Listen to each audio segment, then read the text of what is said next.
শুকিয়ে যাওয়ার কারণে একটা গ্রাম পুরোভাবে নষ্ট হয়ে যায়।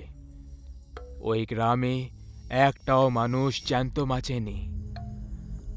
গ্রাম যেখান থেকে জল পেত সেই পুরনো কুয়োটাও শুকিয়ে গেছিল। এক রাতে ওই কুয়োর ভেতর থেকে কান্নার আওয়াজ আসতে লাগলো। কুয়োর ভেতরে একটা ডাইনি নিজের শেষ নিঃশ্বাস নিচ্ছিল, আর সে কিছুক্ষণ আগেই একটা বাচ্চাকে জন্ম দিয়েছিল। ওই বাচ্চা খিদের জ্বালায় কাঁদছিল।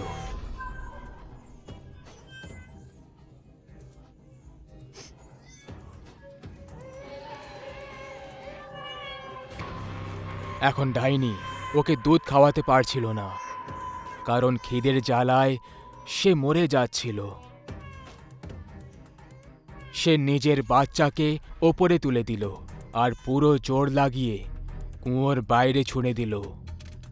ওই বাচ্চা কুয়োর বাইরে মাটিতে পড়ে যায়, কিন্তু সে বেঁচে যায়। আমি আর বাঁচবো না, কিন্তু আমাকে কথা দে যে তুই আমার প্রতিশোধ অবশ্যই নিবি। ক্ষুধার্ত শয়তান হয়ে সবাইকে খেয়ে ফেলবি।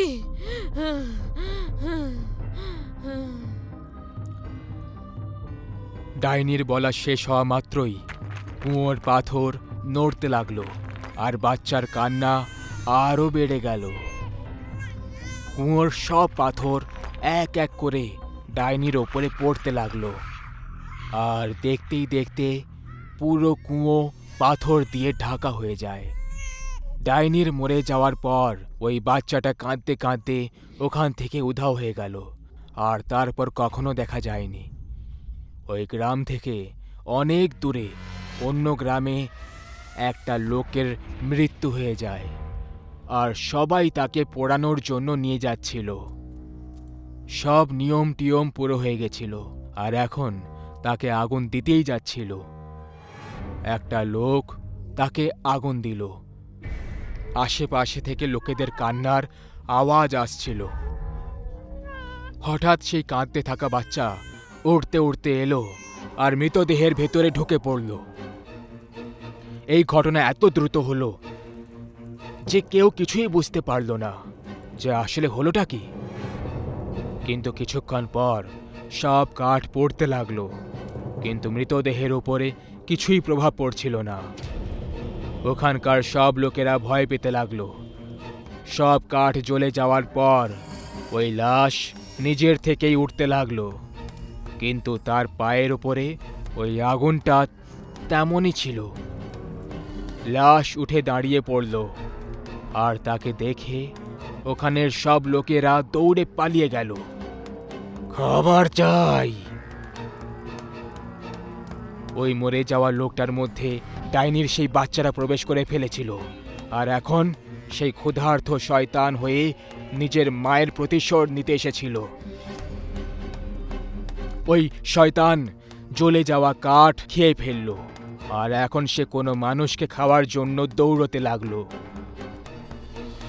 ও একটা লোককে ধরে তুলল আর নিজের পায়ের আগুন দিয়ে তাকে জ্বালাতে লাগলো। তার শরীর পুরোভাবে জ্বলে যাওয়ার পর শয়তান তাকে খেয়ে ফেলল।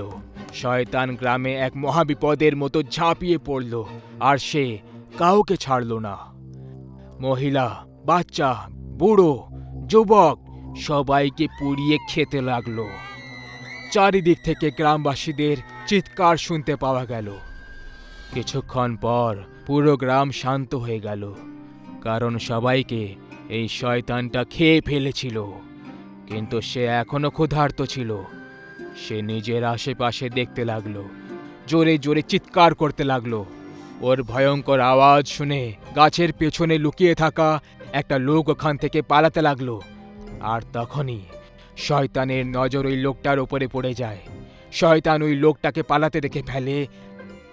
ওই লোকটা আরো জোরে দৌড়তে লাগলো, কিন্তু শয়তানের মোকাবিলা করতে পারল না, আর সে ধরা পড়ে গেল। তুমি এই গ্রামে শুধু একা বেঁচে রয়েছ, নাকি আরো কেউ আছে? আমি কিছুই জানি না, আমাকে ছেড়ে দাও। আমার খিদে এখনো অবধি শান্ত হয়নি। সেই জন্য আমি তোমাকে ছাড়তে পারবো না। আমাকে খাওয়ার পর তুমি কি খাবে আর কাকে খাবে? শয়তান চিন্তায় পড়ে গেল আর হঠাৎ তার একটা কথা মনে পড়ে গেল।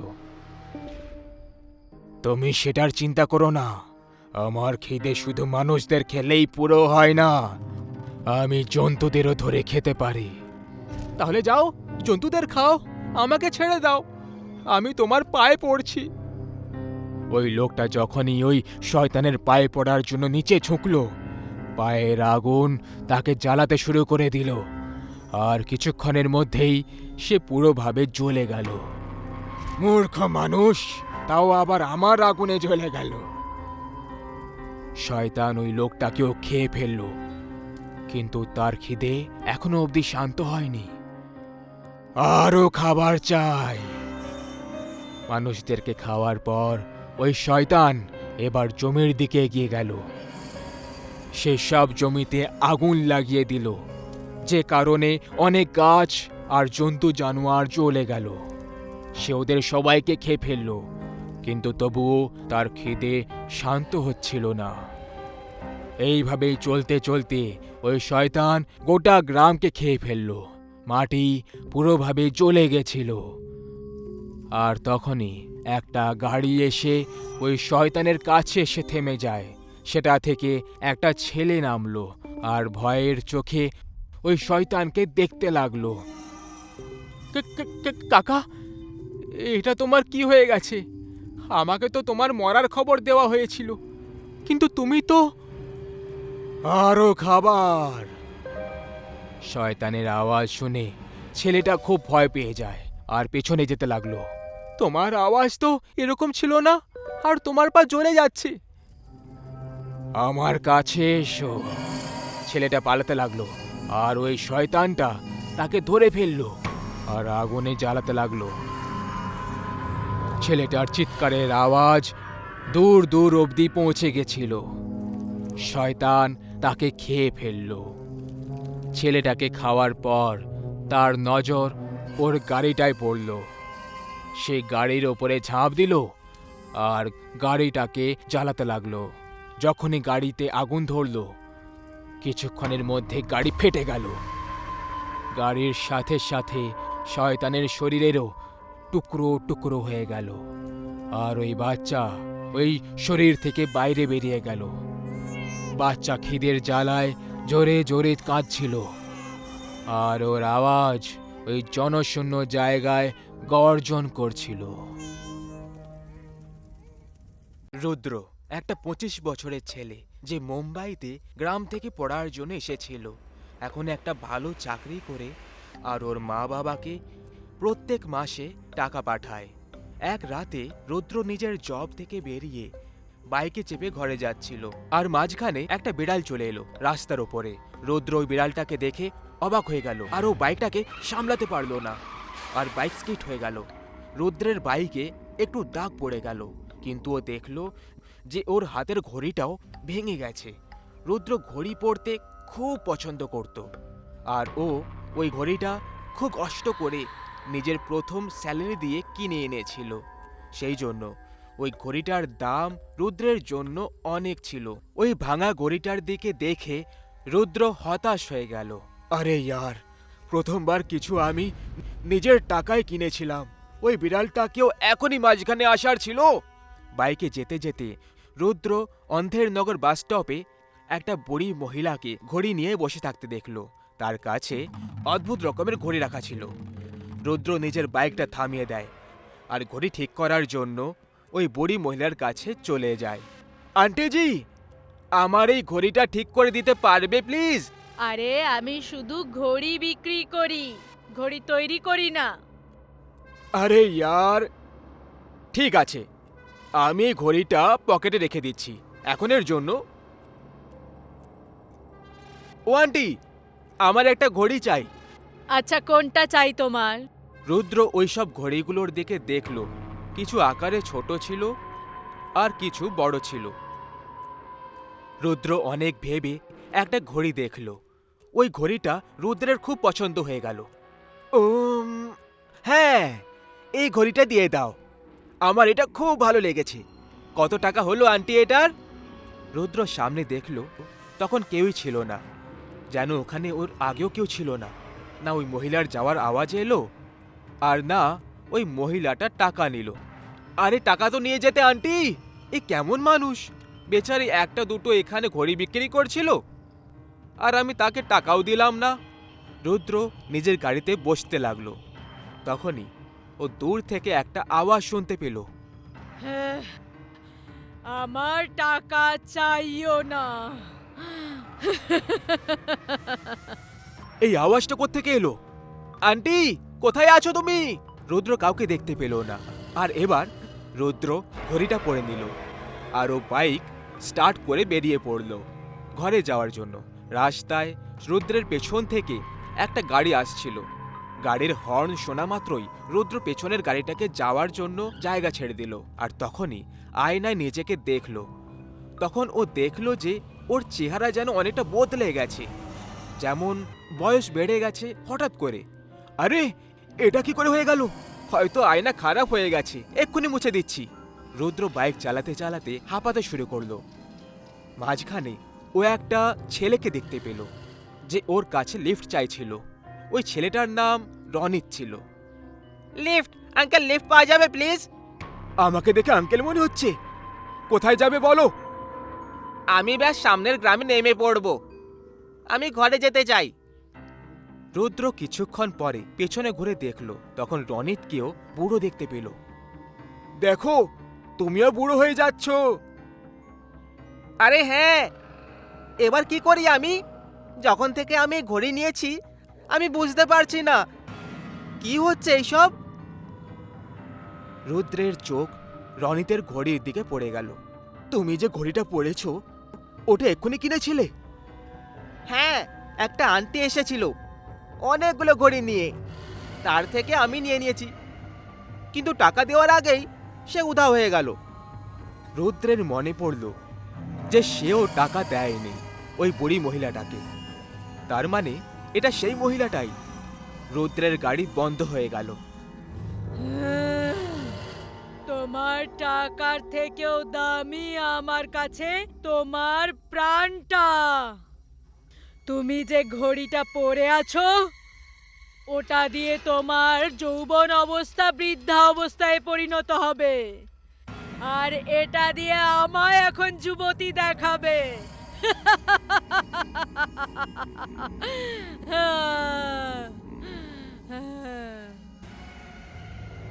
ওই বুড়ি মহিলা রুদ্র রনিতের সামনে চলে আসে। ডাইনি নিজের ঘোমটা সরিয়ে দিল আর জোরে জোরে হাসতে শুরু করলো। তুমি একটা ভূত! আমি বুঝে গেছিলাম যেন অদ্ভুত কিছু একটা হচ্ছে। আমি নিজের ঘড়িটা এক্ষুনি হাত থেকে খুলে ভেঙে দিচ্ছি, তারপর এই দেখো। রুদ্র ঘড়ি খুলতে লাগলো, কিন্তু ঘড়িটা খুলল না। রুদ্র দাঁত দিয়ে ঘড়ি খোলার চেষ্টা করতে লাগলো, কিন্তু ওর দাঁতও দুর্বল হয়ে গেছিল বয়স হয়ে যাওয়ার কারণে। রনিত দাঁত দিয়ে ঘড়ি খোলার চেষ্টা করতে লাগলো, কিন্তু রনিতের দাঁত শেষে ভেঙে গেল। হে ভগবান, এটা কি হয়ে গেল? এখনো তো আমার অর্ধেক বয়সও হয়নি, আর এক্ষুনি আমার দাঁত ভেঙে দিলে। রনিত কাঁদতে শুরু করলো। ওই ডাইনি ওই দুজনের প্রাণ নিজের মধ্যে প্রবেশ করাতে লাগলো। দুজনেই জোরে চিৎকার করছিল।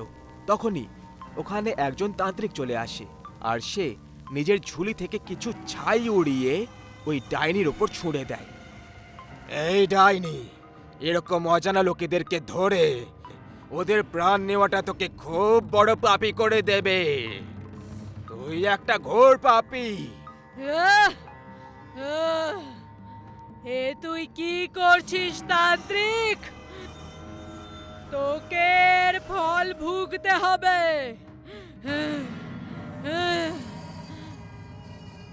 তান্ত্রিক ওই ডাইনিকে নিজের পাউডার দিয়ে তৈরি গোলাকার ঘেরাতে বন্দি করে দিল। ডাইনি চিৎকার করতে লাগলো। ও রুদ্র রনিতের প্রাণ নেওয়ার আগেই তান্ত্রিক ওকে বন্দি বানিয়ে দিল।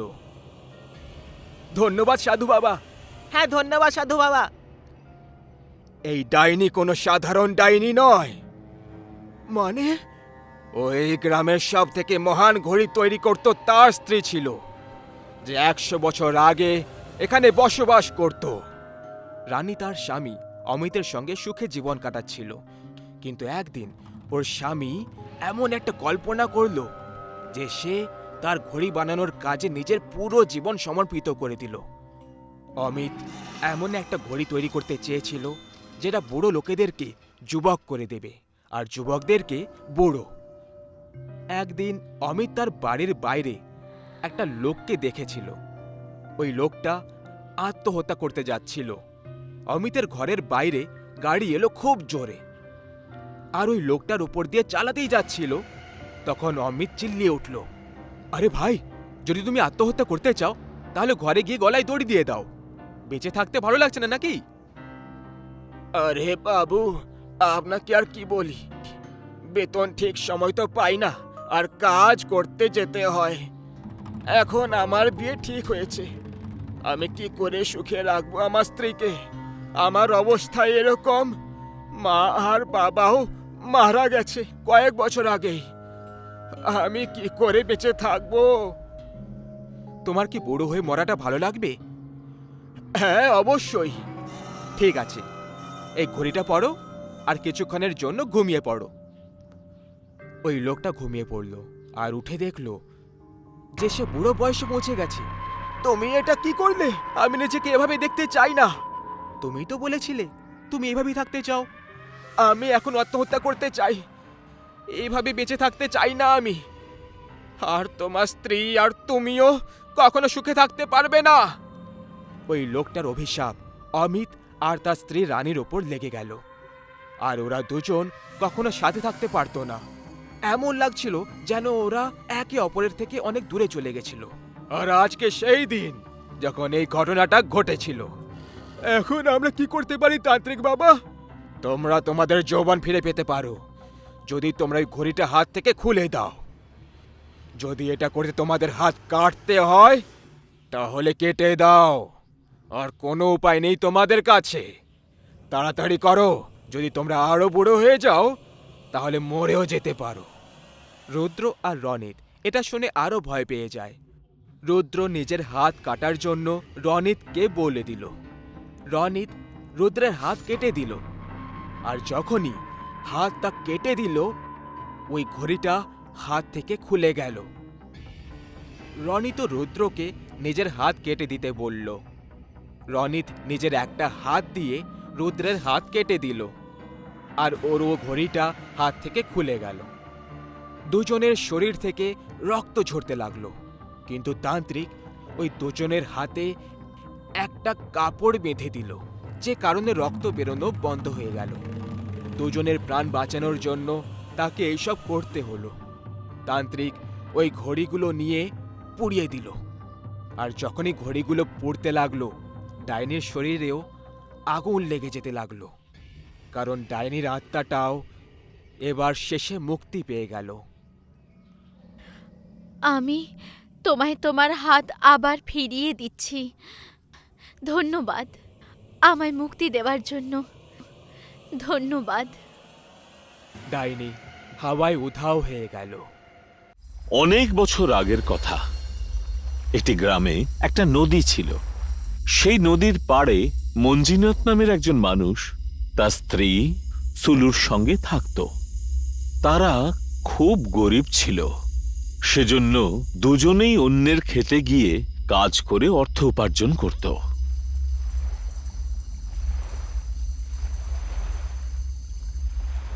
রোজকার মতন একদিন তারা কাজে যাওয়ার জন্য বাড়ি থেকে বেরোলো। যাওয়ার পথে সুলুর নজর হঠাৎ নদীর দিকে গেল। নদীর তীরের কাছে একটা ছোট গাছ ছিল, আর সেই গাছের সামনে যেন কিছু আটকে ছিল। আচ্ছা শোনো, ওই নদীতে কি ভেসে এসেছে? জলে আটকে আছে হয়তো। তারা দুজনেই সেটা দেখার জন্য সেই দিকে এগিয়ে গেল। যত তারা কাছে এগোতে লাগলো তাদের নাকে বাজে দুর্গন্ধ এলো। আরে এই দুর্গন্ধ কোথা থেকে আসছে? হয়তো ওটার থেকেই আসছে। মানুষও না, যা পায় তাই ফেলে নদীতে। দুজনেই সেই আটকানো জিনিসটির দিকে এগিয়ে গেল। সে জিনিস থেকে খুব দুর্গন্ধ বেরোচ্ছিল। মঞ্জিনাথ জিনিসটাকে টেনে পাড়ে তুলল। সেটা দুজনে দেখেই খুব ভয় পেয়ে গেল, কারণ জিনিসটার কিছু নয়, জিনিসটা ছিল একটা পচা গলা লাশ, যেটা নদীর স্রোতে ভেসে এখানে এসে পৌঁছেছে। এবারে আমরা কি করব? এটা তো একটা মৃতদেহ। হে ভগবান! আমাদের তাড়াতাড়ি পুলিশকে ফোন করতে হবে। কিছুক্ষণের মধ্যেই ওখানে একজন পুলিশ ইন্সপেক্টর এলেন। তারা দুজনেই ইন্সপেক্টরকে সেই লাশটি দেখালো। এই লাশটার ব্যাপারে তুমি কাউকে কিছু বলনি তো? না না সাহেব, আমি কাউকে বলিনি। কাউকে বলবেও না। আর একটা কথা ভালো করে কান খুলে শোনো, এই নদী দিয়ে এবার প্রতিদিন একটা করে লাশ ভেসে আসবে। তোমায় একটা কাজ করতে হবে, সকাল থেকে এই নদীতে যতগুলো লাশ ভেসে আসবে তুমি সেইগুলোকে জল থেকে তুলে সন্ধেবেলা আমার হাতে তুলে দেবে। ইন্সপেক্টরের কথা শুনে তারা স্বামী স্ত্রী দুজনেই ভয় পেয়ে গেল। কিন্তু সাহেব, রোজ লাশ কেন আসবে? অত কথা তোমায় ভাবতে হবে না, শুধু যতটুকু বলা হচ্ছে ততটুকুই কাজ করো, কারণ এই কাজটা করার জন্য তুমি টাকাও পাবে। বলো, করবে? অর্থপ্রাপ্তির কথা শুনে মঞ্জিনাথ আর সুলু দুজনেই ভাবতে শুরু করলো, তবে শেষ পর্যন্ত তারা দুজনেই এই কাজটা করতে রাজি হলো। তারপর সেই দিন থেকে নদীর স্রোতে অনেক লাশ ভেসে আসতে লাগলো, আর তখন মঞ্জিনাথ আর সুলু দুজনে মিলে সেই লাশগুলো তীরে তুলতো আর ইন্সপেক্টরের হাতে তুলে দিত। ইন্সপেক্টরও দিন প্রতি তাদের অর্থ দিয়ে সেই লাশগুলোকে নিয়ে চলে যেত। নদীতে ভেসে আসা লাশগুলো অত্যন্তই দুর্গন্ধযুক্ত হতো। একবার মঞ্জিনাথ আর সুলু একটা লাশকে নদীর থেকে তীরে তুলে আনছিল, তখন তার দুর্গন্ধে সুলুর মাথা ঘুরতে লাগলো আর সে মাটিতে পড়ে গেল। মঞ্জিনাথ তাকে তুলে নিয়ে নিজেদের ঘরে গেল। তুমি এখন বিশ্রাম নাও, বাকি লাশগুলো আমি একাই বার করে আনি। সুলুকে বিশ্রাম করতে বলে সে বাকি লাশগুলো নদীর থেকে তোলবার জন্য নদীর তীরে গেল। মঞ্জিনাথ যখন আবার বাড়ি ফিরে এলো, দেখল সুলু ঘুমোচ্ছে। সে সুলুকে ঘুম থেকে ওঠালো। চলো আমরা বরং ডাক্তারের কাছে যাই, তোমার শরীরটা তো বেশ খারাপ হয়েছে। না, তুমি এখানেই থাকো, আমি একাই যেতে পারবো। যদি আরো মৃতদেহ আসে তাহলে কাউকে তো এখানে থাকতে হবে। আমি চলে যাব। আমাদের গ্রামে তো কোনো ডাক্তার নেই, তোমাকে ডাক্তার দেখানোর জন্য অন্য কোনো গ্রামে যেতে হবে। পথ তো অনেকটা। কিচ্ছু হবে না, আমি চলে যাব। পরের দিন সুলু ডাক্তার দেখানোর জন্য বেরোলো, আর মঞ্জিনাথ নদীতে ভেসে আসা লাশগুলোকে একাই তুলতে লাগলো। কিছুক্ষণের মধ্যেই ওখানে ইন্সপেক্টর এসে উপস্থিত হলো। সাহেব, আজকে বড় তাড়াতাড়ি এসেছেন। হ্যাঁ, এমনিই চলে এলাম। এই কটা লাশ তুলেছো তুমি? সকাল থেকে 3টেই পেয়েছি। আচ্ছা আচ্ছা, ঠিক আছে। এই কথা বলার পরেই ইন্সপেক্টরের দৃষ্টি পড়ল নদীর জলে। দেখলো একটা লাশ ভেসে আসছে। আরে ওই দেখো, আরেকটা লাশ, যাও গিয়ে তুলে আনো ওটা।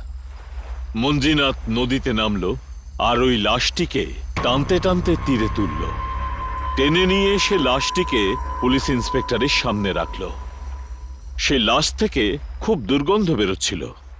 ইন্সপেক্টর পা দিয়ে লাশটিকে চিৎ করে ফেলল। তখন তার মুখ দেখা গেল। মঞ্জিনাথ সেই লাশের মুখটা দেখে ভয় পেয়ে চমকে উঠল, কারণ লাশটা ছিল তার স্ত্রী সুলুর। তা দেখেই সে কাঁদতে লাগলো। আরে তুমি, কি করে হলো? ওর কি হয়েছে সাহেব, কি হয়েছে? তোমার বউ কোথায় গেছিল? সাহেব, ওর শরীর খুব খারাপ হয়েছিল, সেই জন্য ডাক্তার দেখাতে গেছিল। জানি না ওর এমন অবস্থা কি করে হলো। ইন্সপেক্টর মঞ্জিনাথকে ধমকে উঠলেন। তুমি ওকে একা কেন ছেড়েছিলে? অন্য গ্রামে যাওয়ার জন্য? হ্যাঁ, আরে আমি তো জানতাম না যে এমন কিছু ঘটবে, কিন্তু ওর হয়েছেটা কি আপনি নিশ্চয় জানেন, বলুন আমাকে। ইন্সপেক্টর তখন এই ভেসে আসা মৃতদেহর কাহিনী শোনালেন। এই সব কিছু এই নদীর জন্যই হচ্ছে। কিছুদিন আগে পাশের গ্রামে নদীর ওপরে যে ব্রিজ ছিল তার উপর অনেক ভিড় ছিল, অনেকে যাতায়াত করছিল, আর হঠাৎ করে ব্রিজটা নড়ে উঠল আর মাঝখান থেকে ভাঙতে শুরু করলো। লোকজন দৌড়াদৌড়ি শুরু করে দিল। সব লোকজনই ওই ব্রিজ থেকে বাইরে বেরিয়ে এসেছিল, কিন্তু একটা লোকের পা ওই ব্রিজে আটকে গেছিল। ও অনেক চেষ্টা করেও বাইরে বেরোতে পারেনি। বাকি লোকজন ওকে বাঁচানোর অনেক চেষ্টা করলো, কিন্তু ওই ব্রিজের ওপরে যেতে সবাই ভয় পাচ্ছিল। হঠাৎ করে ওই নদীতে ঢেউ দেখা দিল, আর সেই ঢেউয়ে লোকটাও ভেসে চলে গেল। লোকটার নদীতে পড়ে যাওয়ার পর সেই ব্রিজটা নিজে থেকেই জোড়া লেগে গেল। ওই লোকটা নদীতে ডুবে যাওয়ার কিছুক্ষণ পরে নদীতেও রক্ত বয়ে যেতে দেখা গেছিল। মানে এই নদী মানুষকে নিজের দিকে টেনে নেয়? হ্যাঁ, ওই ব্রিজের উপর দিয়ে যারাই যায় তাকে এই নদী নিজের কাছে টেনে নেয়। আর তুমি প্রথম যে লাশটা পেয়েছিলে সেটা ওই লোকটারই ছিল। এটা কি করে সম্ভব? সেই ব্যক্তির শরীরে তো কোনো আঘাতের চিহ্ন ছিল না। হ্যাঁ তো, কিন্তু আপনি বলছিলেন যে ওর নাকি শরীরের সব রক্ত নদীতে বয়ে যাচ্ছিল, কিন্তু ওর শরীর তো একেবারেই ঠিক ছিল, শুধু পচে গিয়েছিল। এটা নদীর আরেকটা ভয়ঙ্কর সত্য। মানে? এক্ষুনি দেখাচ্ছি। ইন্সপেক্টর তার কাছে রাখা নিজের ছুরিটা বার করলো আর মৃত সুলুর দেহের মধ্যে ঢুকিয়ে দিল। আরে আপনি কি করলেন? যে মুহূর্তে ইন্সপেক্টর ছুরিটা ঢোকালো, সুলুর দেহ থেকে রক্তের বদলে নদীর জল বেরোতে লাগলো, আর ধীরে ধীরে তার শরীর শুকোতে লাগলো। সুলুর এই অবস্থা দেখে মঞ্জিনাথ তার চোখের জল কিছুতেই আটকাতে পারছিল না। আরে সব কি হচ্ছে সাহেব? এই নদী শুধুমাত্র মানুষদেরকেই টানে না, বরং শরীরের থেকে সমস্ত রক্ত শুষে নিয়ে শরীরের ভিতরে জল ভরে দেয়, আর তারপরে শরীর পচে যায়। আর সেই জন্যই তোমার এখান থেকে নিয়ে যাওয়ার পরে আমরা এই লাশগুলোর থেকে ঠিক এইভাবেই জল বের করে নিই, আর তারপর সেগুলোকে পুড়িয়ে দিই। ইন্সপেক্টর সুলুর মৃতদেহ সহ বাকি লাশগুলোকেও নিজের সাথে নিয়ে গেল আর সেগুলিকে দাহ করলো। মঞ্জিনাথ ইন্সপেক্টরের কথা অনুযায়ী চুপচাপ সেই কাজই করতে লাগলো।